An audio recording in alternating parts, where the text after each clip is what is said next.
The human being consists of multiple levels of consciousness, which interact with and impact one another, and which, from an evolutionary standpoint, represent a consistent trend of increasing power and subtlety of the consciousness. The consciousness of the body, the physical consciousness, is the first foundation. The vital consciousness develops to provide new powers of understanding and action layered on top of the physical consciousness. When the mental consciousness develops, it adds yet additional powers of consciousness, again layered on top of the physical and vital levels. While the mental consciousness, as it develops, may take the lead role in guiding the individual, the other levels have their role and their influence in the decisions and actions. In fact, the vital consciousness is skilled at gaining the support of the mental consciousness for the fulfillment of its desires and intentions generally.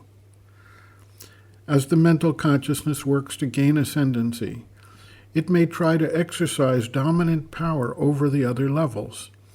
This may have short-term results, but long-term may wind up backfiring, as it can either cause serious imbalances in the physical, including harming the general health and well-being of the physical body, or various reactions in the vital nature, which may include obstinate refusal, increased vital pressure to meet its demands or else, or various types of vital imbalances that may wind up harming the nerves or creating mental imbalances.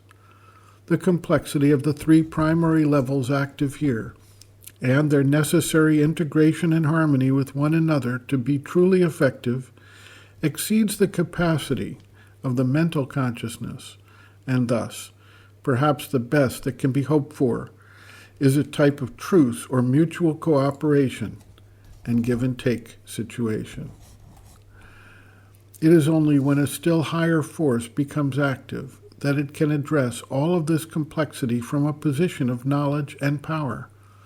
Sri Aurobindo calls this next evolutionary stage the development of the supramental consciousness, essentially the level beyond the mind.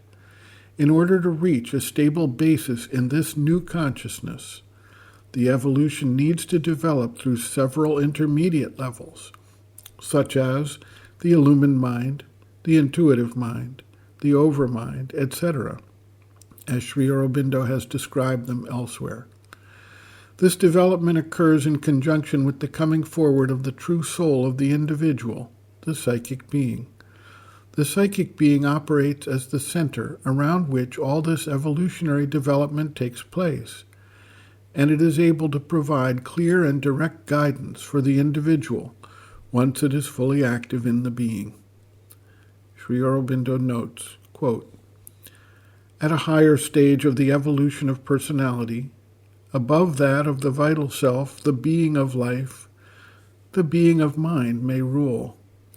There is then created the mental man who lives predominantly in the mind as the others live in the vital or the physical nature.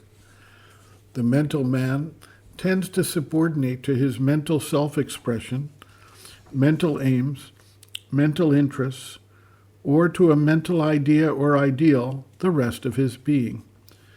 Because of the difficulty of this subordination and its potent effect when achieved, it is at once more difficult for him and easier to arrive at a harmony of his nature.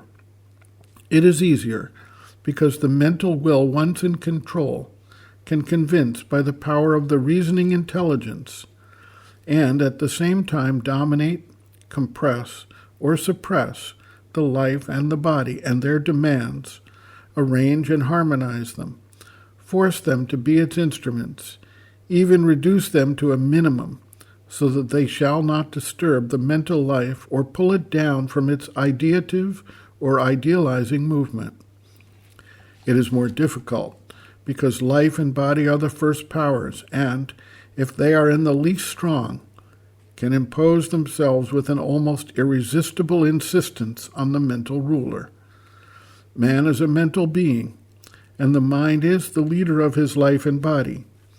But this is a leader who is much led by his followers and has sometimes no other will than what they impose on him.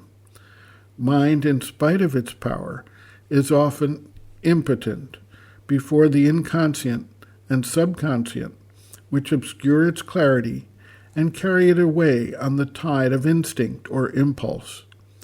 In spite of its clarity, it is fooled by the vital and emotional suggestions into giving sanction to ignorance and error, to wrong thought, and to wrong action.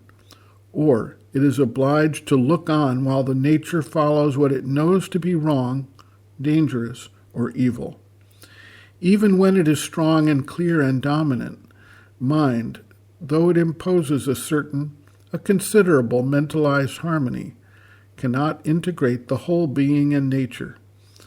These harmonizations by an inferior control are, besides, inconclusive, because it is one part of the nature which dominates and fulfills itself, while the others are coerced and denied their fullness. They can be steps on the way, but not final. Therefore, in most men, there is no such sole dominance and affected partial harmony, but only a predominance, and for the rest an unstable equilibrium of a personality half formed, half in formation, sometimes a disequilibrium or unbalance due to the lack of a central government or the disturbance of a formerly achieved partial poise. All must be transitional until a first, though not a final, true harmonization is achieved by finding our real center. End quote. Reference, Sri Aurobindo and the Mother, Powers Within, Chapter 18, Mind, pages 138 to 139.